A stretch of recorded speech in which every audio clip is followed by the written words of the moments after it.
परित संसारी।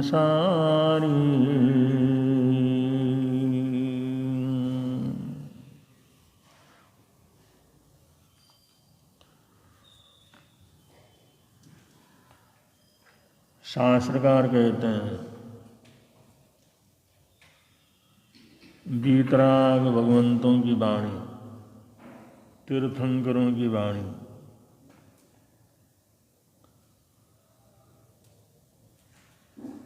उस सर्वज्ञ सर्वदर्शी तीर्थंकर भगवंतों की वाणी के ऊपर जिसका मन अनुरक्त रहता है, श्रद्धान्वित रहता है, समर्पित रहता है,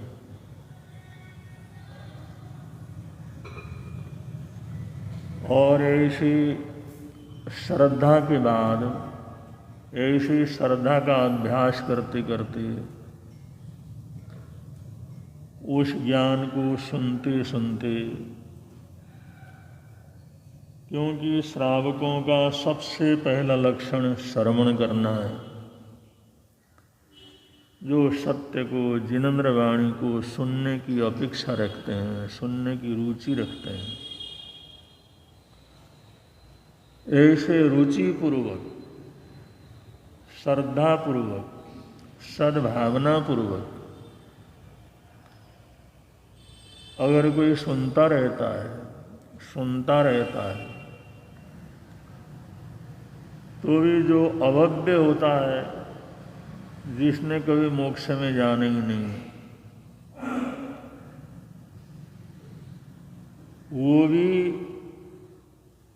इस सद्भावना के कारण त्याग पचखान करता है, और उससे जब मान सम्मान मिलता है तो और अधिकार भी बढ़ता है। यहाँ तक कि अभव्य होने के बावजूद भी वो सारे व्रतों को धारण कर लेता है, महाव्रतों को भी धारण कर लेता है, जिंदगी भर संयम का पालन भी कर लेता है, लेकिन है अभव्य। अभव्य का मतलब जिसने कभी मोक्ष के अंदर नहीं जाना, ऊंचे से ऊंचे देवलोक तक भी पहुंच जाता है, श्रेष्ठतम देवलोक तक भी पहुंच जाता है।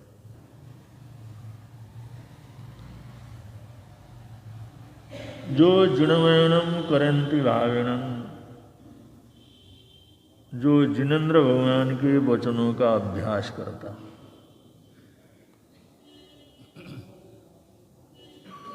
अभी अभ्यास करने वाला मतलब आचरण करने वाला, त्याग और प्रत्याख्यान करने वाला, व्रतों को धारण करने वाला, इतनी पुण्यानुबंधी पुण्य का परिबंधन करता है, ऊंचे देवलोक तक पहुंच सकता है, ऊंचा देवता तक बन सकता है। तो ये आचरण का इतना बड़ा प्रभाव है। और जो पूरी तरह से श्रद्धा से, सद्भावना से, समर्पित भावना से करते हैं, ते उनती परित संसारी हो, तो संसार को ही पार कर जाते हैं। अगर सही ढंग से करते हैं, भावना से करते हैं, एकदम सम्यक दर्शन के साथ इनका अभ्यास होता है, वो तो संसार सागर को ही पार कर जाते हैं। अगर वैसे भी करते हैं, एक मान के लिए, सम्मान के लिए, रुचि के लिए, अच्छा लगता है इसके लिए, क्योंकि जिनेंद्र की वाणी तो सबको अच्छी लगती है, तो ऐसा करते हुए भी ऊंचे से ऊंचे देवलोक तक को लोग प्राप्त कर लेते हैं। ये चरित्राचार का प्रभाव है, ये चरित्राचार की गरिमा है, ये चरित्राचार का चमत्कार है, जो इस प्राणी को इतनी ऊंची स्थिति दे देता है। श्रवण भगवान महावीर स्वामी जिस समय उनका जन्म हुआ, कुंडलपुर में उनका जन्म हुआ था। कुंडलपुर नगर और आसपास के इलाके के जो राजा थे उनका नाम था सिद्धार्थ महाराजा।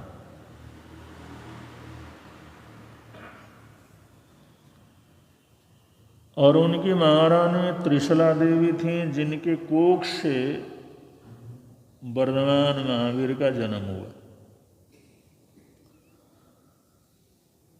उनके परिवार में नंदीवर्धन थे, सुदर्शना थी और वर्धमान कुमार थे।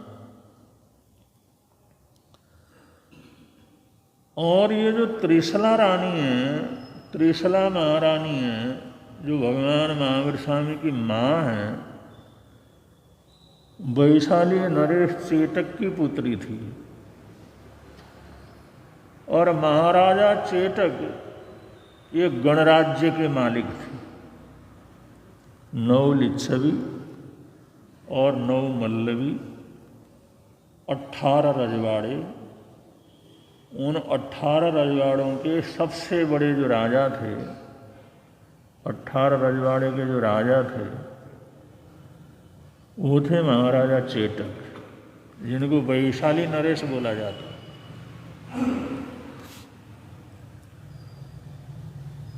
और वर्धमान कुमार ये जन्म से इतने प्रतिभावान थे, इतना लोकप्रियता थी उनकी,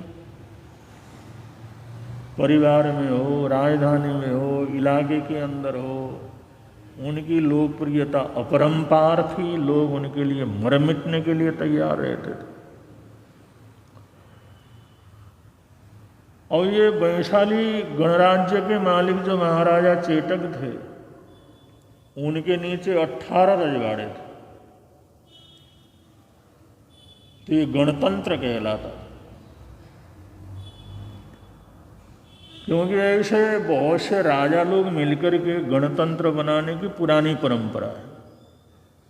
और इसमें एक दूसरे का सहयोग होता है और एक दूसरे के सहयोग से सुरक्षा रहती है। जैसे आप लोग जानते ही हैं, देखते रहते हैं, पढ़ते रहते हैं, अभी 6 महीने हो गए रूस और यूक्रेन का युद्ध चल रहा है। रूस इतना बड़ा जो है देश है, इतना शक्ति संपन्न है, और यूक्रेन तो उसके सामने छोटा सा ही है ना। वो कहता मेरे देश का टुकड़ा था, ये अलग हुआ, इसलिए मैंने अपने में मिलाना। अब कहाँ एक तरफ रूस का प्रधानमंत्री पुतिन, एक तरफ रूस और दूसरी तरफ यूक्रेन। पहले तो लोगों को लग रहा था ये 8-10 दिन के अंदर यूक्रेन फतेह हो जाएगा, लेकिन आज तक डट करके खड़ा है। जेलेंस्की वहां का प्रधानमंत्री है, आज तक लड़ रहा है। किस आधार पर लड़ रहा है? ये गणराज्य की ताकत के, क्योंकि नाटो देश उसके साथ है। लगातार नाटो देश हथियार भेजते रहते हैं, और नाटो देश का मालिक है अमेरिका, वो उकसाता रहता है, लड़, हम हैं पीछे, जाता नहीं। लेकिन ये लोग, ये नाटो देश हैं, ये एक से एक बढ़ करके जितने हथियार हैं वो वहां पर पहुंचाते रहते हैं। वरना कोई छोटा सा देश जो यूक्रेन है, वो कभी महाशक्ति संपन्न रूस से कभी टकरा सकता है? अब कितना तो उसने विनाश किया, कितना नाश किया, कितनी बमबारियां हुई, लेकिन अगला डट करके खड़ा। क्यों खड़ा है? पीछे नाटो देश, वो 15-20 देश हैं, वो नाटो संगठन है। तो उन लोगों का ये, भाई किसी भी देश के ऊपर अगर किसी ने आक्रमण किया तो हम इकट्ठे होकर के उसका मुकाबला करेंगे। इसको गणराज्य कहते हैं। तो ऐसे लिच्छवी मल्लवी जो गणराज्य हैं, वो कहते अकेले अकेले अगर हम रहेंगे, छोटे छोटे राजा रहेंगे, कोई भी दुश्मन आएगा, कोई भी आक्रमण करेगा इसलिए उन्होंने गणराज्य बनाया। नौ मल्लवी और नौ लिच्छवी, ये 18 राजाओं ने एक जो गणराज्य बनाया, और उस गणराज्य के मालिक थे महाराजा चेतक, जो कभी भी जिन्होंने अपने जीवन के अंदर हारना नहीं सीखा। अब इन 18 राज्यों में संपर्क बनाए रखना, संबंध बनाए रखना, उनके बीच में होने वाले जितने भी परेशानियां उनका समाधान करना। और घर घर लड़ाइयाँ होती हो तो रजवाड़े में तो होती है ना। तो जब कभी भी कोई समस्या आती थी तो उस समय वो वर्धमान कुमार को बुलाते थे, अपने द्वैते को बुलाते थे, और हर समस्या का समाधान अपने द्वैते से पूछते थे। क्योंकि भगवान वर्धमान कुमार वैसे तो दुनिया के लिए राजकुमार थे। सभी लोग सोचते थे भाई ये कुंडलपुर के राजकुमार हैं। अब किसी को ये पता थोड़ी था ये तीर्थंकर होंगे, ये ऐसा करेंगे वैसा करेंगे। ये तो अब हम पढ़ते हैं, लेकिन उस समय थोड़ी था। उस समय राजकुमार है। जैसे और राजकुमार जन्म लेते हैं ऐसे ही राजकुमार जन्म लिया। जैसे और राजवाड़ों के अंदर खुशियां मनाया जाता है ऐसे इनका जन्मदिन मनाया। स्वप्न देखा होगा तो माताएं तो स्वप्न देखती रहती हैं, उससे कोई पता थोड़ी था किसी को कुछ ये कोई महावीर है या तीर्थंकर है या महाज्ञानी है। लोग तो साधारण राजकुमारी समझते थे। लेकिन महाराजा चेतक देखते थे भाई कोई भी समस्या हो वर्धमान उसका समाधान कर देता, उसके सामने कोई समस्या नहीं रहती। इसलिए बड़े बड़े आयोजन वैशाली के अंदर होते थे, बड़े से बड़े कार्यक्रम होते थे। हमारा देश तो शुरू से ही जो उत्सव प्रिय देश रहा है। दुनिया भर के उत्सव होते हैं, हर 2 महीने में, हर 15 दिन के अंदर बड़े से बड़े उत्सव चलते हैं। तो उस समय भी उत्सव होते थे। तो वैशाली नगरी के अंदर बहुत बार इन राजा महाराजाओं का जो एकीकरण होता था, और उन गणराज्यों के साथ साथ आसपास के राजाओं को भी परिवार सहित बुलाया जाता था। तो ऐसे बहुत से प्रसंग आए थे। वैशाली के अंदर बहुत बार राज परिवार इकट्ठे होते थे। जिस समय वैशाली के अंदर ये कार्यक्रम चल रहा था, कई बार चलते रहते थे, तो बड़े बड़े महासामंतों को भी वो बुलाते थे। मतलब राजा तो नहीं है लेकिन सामंत कहलाते थे। तो बसंतपुर में महासामंत समरवीर, वो भी ऐसे वीर पुरुष थे, बहादुर पुरुष थे, महान अपने जीवन के योद्धा थे। तो महाराजा चेतक उनको भी बुलाते थे, ऐसे सामंतों को भी निमंत्रण करते थे। वहां वैशाली के अंदर यशोदा ने वर्धमान कुमार को देखा था। यशोदा भगवान महावीर स्वामी की धर्मपत्नी। वैशाली में जब वो राजकीय सम्मान हुआ था, राजकीय कोई प्रोग्राम था, क्योंकि उधर वैशाली नरेश बुलाते रहते थे अपने बेटी को, अपने दामाद को, महाराजा सिद्धार्थ को, त्रिशला को, परिवार सहित। तो एक जो फंक्शन था उसके अंदर महासामंत समीरवीर की जो पुत्री थी, विश्व सुंदरी थी, अद्भुत थी। आप लोग सामान्य बात मानते हैं किसी स्त्री को तीर्थंकर की पत्नी होने का सौभाग्य मिला? ये कोई साधारण स्त्री नहीं थी, साक्षात शक्ति स्वरूपा थी, साक्षात तमाम दुनिया के सौंदर्य की मालिक थी वो। और अद्भुत लावण्य उसके जीवन के अंदर था, और अद्भुत से अद्भुत उसका सोच था। उसने जिस समय वर्धमान कुमार को देखा तो उसने उसी समय निश्चय किया था, अगर मेरी शादी होगी तो वर्धमान के साथ होगी, वरना मैं जिंदगी भर कुमारी रहूंगी।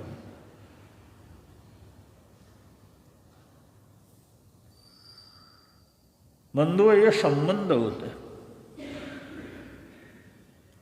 यशोदा के मन में वैशाली के राजकीय फंक्शन में जिस समय वर्धमान को पहली बार देखा उसी समय उसने निश्चय कर लिया। और ये लड़की इतनी भाग्यशाली पुण्यशाली थी, इतनी भाग्यशाली पुण्यशाली थी, लेकिन इसका था कि भाई कोई भी मेरी मंगनी लेकर के कोई जो है समरवीर के पास ना आए। और रजवाड़े थे, अगर कोई राजा आया, अगर किसी ने बेटी को मांगा, उस समय समरवीर ने अगर स्वीकार कर लिया, वो सामंत है, तो ऐसा जो है बनाती थी वो वातावरण कि कोई भी उसकी मंगनी को लेकर के आए। समरवीर को पता लगता था, जिस समय बड़ी हुई, उन्हें पूछा, बेटा अब तो तुम शादी के लायक हो गई, अब तो हम उसकी तैयारी करते, तुम हर तरह से कलाओं के अंदर पारंगत हो गई, सभी प्रकार की विद्याओं के अंदर पारंगत हो गई, कोई तुम्हारे अंदर कमी नहीं है।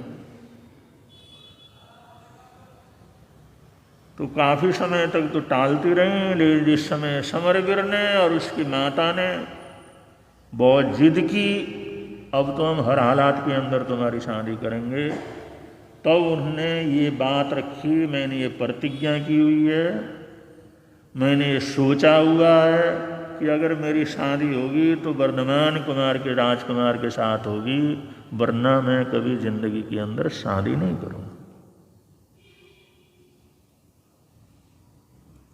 तो समरवीर सोचने लगे वो राजा लोग, वो राज परिवार है, और वो भी बड़े परेशानी में पड़ गए। भाई ऐसी प्रतिज्ञा थोड़ी की जाती है, वरना हो गई, हो तो बात हो गई सो चली गई, अब उसमें कोई सोचने की बात नहीं। और समरवीर के सामने बड़ी भारी समस्या थी, लेकिन एक समय उन्हें सोचा भाई लड़के ने शादी करना ही नहीं है, उसका दिल जो है वर्धमान कुमार से जुड़ा हुआ, वो जो है कुंडलपुर के जो राजकुमार है।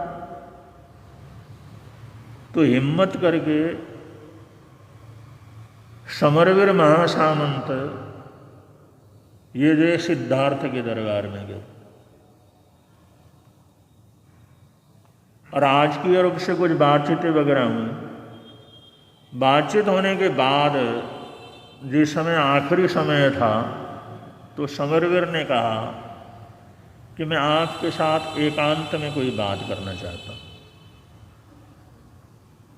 मैंने कहा कोई बात नहीं, मेरा अपना परिवार है और आप अपना परिवार, उसमें मैं पारिवारिक चीज़ें मैं परिवार के अंदर बात करना चाहता हूँ। तो वहाँ पर जिस समय अलग से सब जो मंत्री वगैरह और साथ में वाले थे सब अलग कर दिए गए, सिर्फ सिद्धार्थ का परिवार, सिद्धार्थ थे, त्रिशला महारानी थी, और इधर समरवीर थे, उनकी पत्नी थी। इन लोगों ने जिस समय वार्तालाप, इनका क्या कहना चाहते हैं, और जिस समय समरवीर ने कहा मेरी गुस्ताखी माफ करें, मैं छोटी मुंह बड़ी बात कर रहा हूं, आप राजा हैं और मैं एक सामंत हूं, लेकिन मेरी भी अपनी मजबूरी है, और उस मजबूरी से प्रेरित होकर के मैं आपके पास आया हूं, और ये गुप्त वार्ता एकांत रूप में पारिवारिक रूप से आपसे मैं कर रहा हूं। उन्हें कहा बतलाइए, सामंत हैं तो क्या है, सामंत भी तो राजा ही होते हैं, आप ऐसा संकोच क्यों करते हैं? आपने तो समय समय पर हमारा सहयोग किया, समय समय पर हमारी बहुत बारी चीज़ों को किया है, व्यापार के संबंध आपने अच्छे बनाए, राजकीय समस्याओं का समाधान किया है, हम तो आपको मित्रवत मानते हैं, इतने संकोच की क्या बात है? तो उन्होंने कहा एक मांग लेकर के आया हूं। उन्होंने कहा फरमाइए।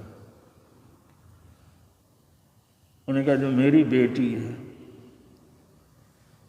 उसकी जिद है, उसने जीवन के अंदर प्रतिज्ञा की है अगर मैं शादी करूंगी तो वर्धमान कुमार से करूंगी। बस वही उसका भाव, एक आदर और सत्कार और सम्मान के साथ में पिता के नाथ के आपके चरणों में आया। बंधु जिस समय सुना सिद्धार्थ ने उठ करके उस समरवीर को वो गले से क्या किया लगा और त्रिशला के आंखों से आंसू आने लगे। उनको समझ में नहीं आया ये मेरा विरोध हो रहा है या मेरा समर्थन हो रहा है। महाराजा सिद्धार्थ ने कहा कि जब से हमने तुम्हारी बेटी को देखा उसी समय हमारे मन के अंदर विचार आया था इस लड़की के साथ वर्धमान की शादी करेंगे। त्रिशला मां की आंखों से आंसू बह उठे। उन्हें कहा समरवीर तुमने तो हमारे मन की बात कर दी, लेकिन हम तुम्हारे दरबार में नहीं आ सके, तुम्हारे द्वार के ऊपर इसलिए नहीं आ सके हमारे को राजा होने का अभिमान था। हम सोचे हम राजा हैं, सामंत के घर में कैसे जा सकते हैं, सामंत के पास अपना प्रस्ताव लेकर के कैसे जा सकते हैं। लेकिन हम तो संकोच बस हमने कभी ये नहीं कहा, लेकिन हमने जिस समय देखा था उसी समय हमने निर्णय कर लिया था वर्धमान कुमार की शादी करेंगे तो यशोदा के साथ करेंगे। तो बंधुओं ये जो संबंध होते हैं, ये योग होते हैं, तो ऐसे लोगों के मन के अंदर से ही विचार पैदा होते हैं।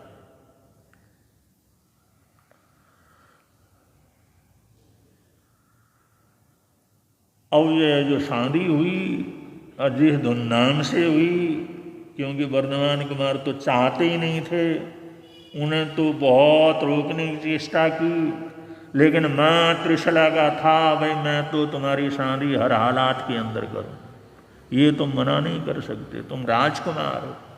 और नंदीवर्धन और उनके जो चाचा जी थे सुपार्शो, ये पूरा परिवार उनके लिए इतना मरता था, वो कहते शादी तो तुम्हारी होनी है किसी की कीमत की।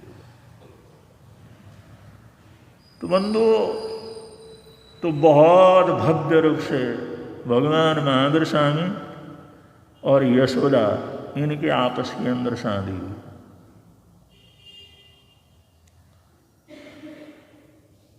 वो बहुत लंबा चौड़ा वर्णन है। अब क्योंकि इस घर के अंदर वो छोटे बेटे थे, सबके लिए अत्यंत प्रिय थे, उनके चाचा जी थी, उनके जन्म से पहले से उनके भगत थे, उनके महानता को, क्योंकि किसी भी ज्योतिष को पूछते थे वो कहते तो बड़ा भारी महान बनेगा, और एक गृहस्थ महान बनेगा तो क्या सोचता है बड़ा भारी राजा बनेगा, सम्राट बनेगा, और ये थोड़ी सोचता है साधु बन करके महान बनेगा। एक गृहस्थ क्या सोचेगा, एक राजा क्या सोचेगा? अगर तुम्हारा बेटा तो बड़ा भारी भागशाली है, पूरी दुनिया का कल्याण करेगा, इसका मतलब सबसे बड़ा राजा बनेगा। सोच तो जैसे होते हैं वैसे ही तो सोच बनता है। उनको थोड़ी ये था पता ये तीर्थंकर बनेगा, इसने ये होना है, साधु बनना है, वो कहते कैसे बनेगा? ये तो शास्त्रकार बताते हैं, ज्ञानी लोग बताते हैं, लेकिन सामान्य लोगों को ये पता थोड़ी था। इसलिए और इन दोनों बच्चों में नंदीवर्धन और वर्धमान के अंदर इतना प्रेम था, नंदीवर्धन ने तो शुरू से कह दिया था कि मैंने राजा बनना नहीं है, और राज तिलक होगा तो वर्धमान कुमार का होगा। अब ये भी बड़ी भारी समस्या थी। महाराजा सिद्धार्थ सोचते थे बेटा हमेशा बड़ों का राज तिलक होता है, अब बड़े को छोड़ करके छोटे का राज तिलक कैसे होगा? उन्होंने कहा नहीं, कि हर समस्या का समाधान उसके पास है। देश की जनता एक एक व्यक्ति परिवार उसको चाहता है। ये बड़े बड़े राजकीय समस्याओं का समाधान करते हैं। महाराजा चेटक इनको बुलाते हैं समाधान करने के लिए, इनके सामने मैं राजा बनूंगा। कि राजा बनने के योग्य ही है।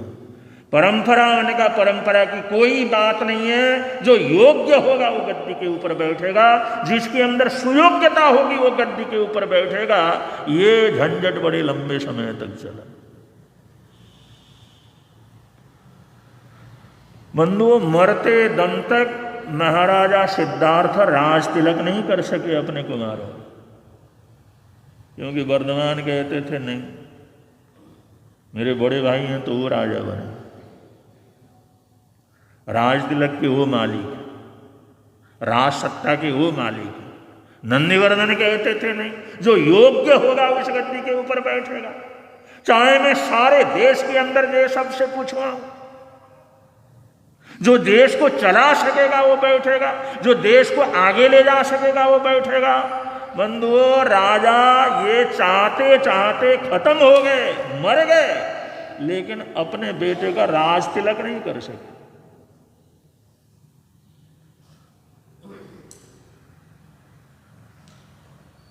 उनकी मृत्यु भी हो गई। और वर्धमान कुमार सोचते थे भाई इन्होंने तो कोई दीक्षा दुक्षा की आज्ञा तो कुछ देना नहीं।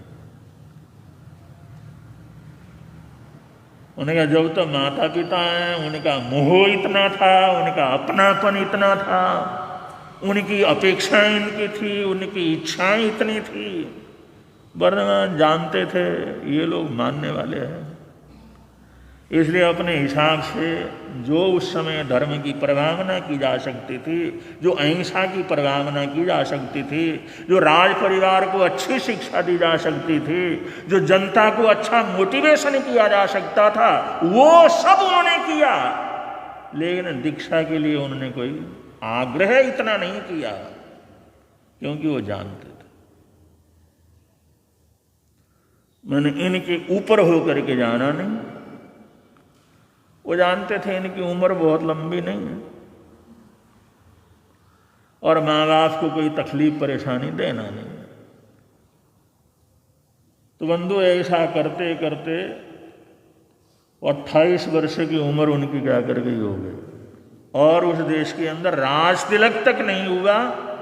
महाराजा भी स्वर्ग सिधार गए और महारानी त्रिशला देवी भी स्वर्ग सिधार गए। ये बहुत जल्दी, थोड़े दिनों के अंतर के अंदर ये घटना घटी।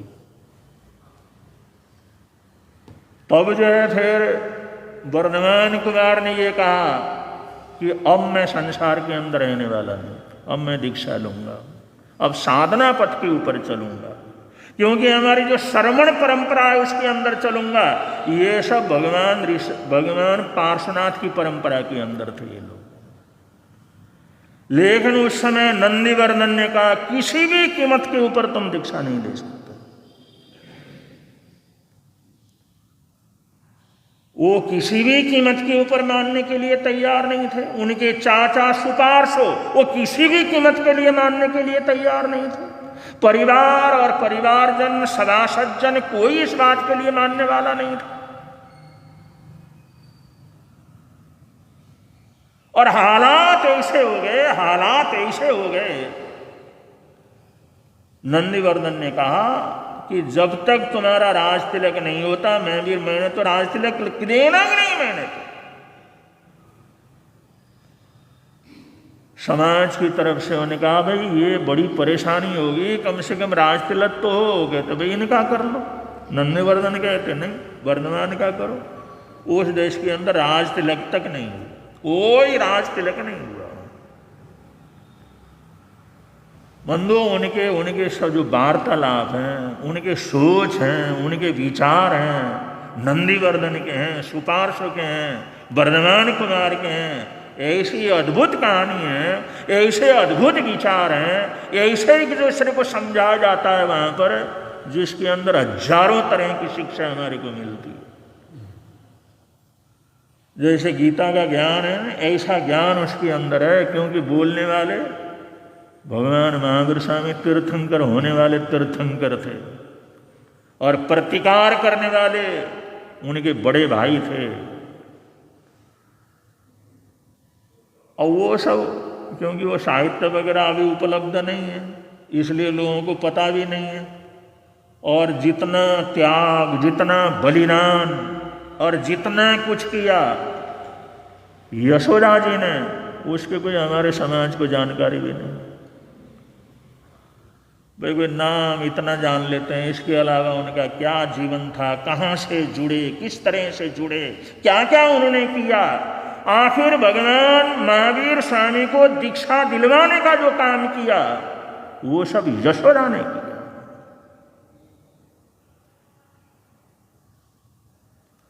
और नंदीवर्धन का राज तिलक किया तो यशोदा ने करवाया।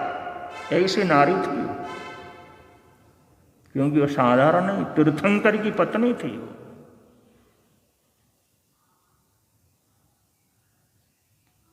सुपार्श जैसे वर्धमान के लिए मर मिटने के लिए तैयार रहते थे, उनको समझाया तो यशोदा ने समझाया। यशोदा जी ऐसी महाशक्ति थी, महाताकत थी, महाबल थी, जिन्होंने अपने पति को दीक्षा दिलवाई, अपने जेठ को राज तिलक करवाया। यह अद्भुत प्रसंग, ये अपने आप में बड़े अद्भुत प्रसंग हैं। तीर्थंकरों के चरित्र हैं, तीर्थंकरों का जीवन है, बड़े लंबे समय तक। और वो जो माता पिता के जाने के बाद भी अब इतना कह दिया, 2 साल के लिए रोका, 2 साल के लिए कौन रोकता है? जहाँ पर इतना प्रेम हो कहेगा 2 साल के बाद चला जाओ। वो तो हट करके बैठे थे, नहीं राज तिलक आपका होना है, आप देश संभालोगे, आप राज्य को संभालोगे, करोड़ों लोगों के संभालोगे, इन देश की सेवा करोगे। यही तो राजा की सेवा है, यही तो राजा की महानता है। तो बंधु, ये बड़ी अद्भुत घटनाएं उनके जीवन के अंदर घटती रहीं। कुछ प्रसंग ऐसे हैं अनसुने प्रसन्न प्रसंग हैं, जिनको सुनते हैं तो बड़ा अच्छा लगता है। और भगवान महावीर स्वामी के परिवार में एक से एक बड़े की भागशाली पुण्यशाली आत्मा थे। कैसे प्रसंग आगे चलते हैं वो समय पर आप लोगों को बतलाएंगे, बड़े प्रेम से आप लोग बोलेंगे। मिलता है आनंद प्रभु की वाणी से, मिलता है आनंद प्रभु की वाणी। प्रवर्तक शांति गुरुवर प्यारे, प्रवर्तक शांति जीवन नैया के रखवारे, जीवन नैया के जोड़ गए संबंध प्रभु की वाणी से, जोड़ गए संबंध प्रभु की वाणी से। मिलता है आनंद प्रभु की वाणी से, मिलता है आनंद प्रभु। आज का अगर किसी का एकासना वियासना हो, एकासना वियासना का कुछ खान और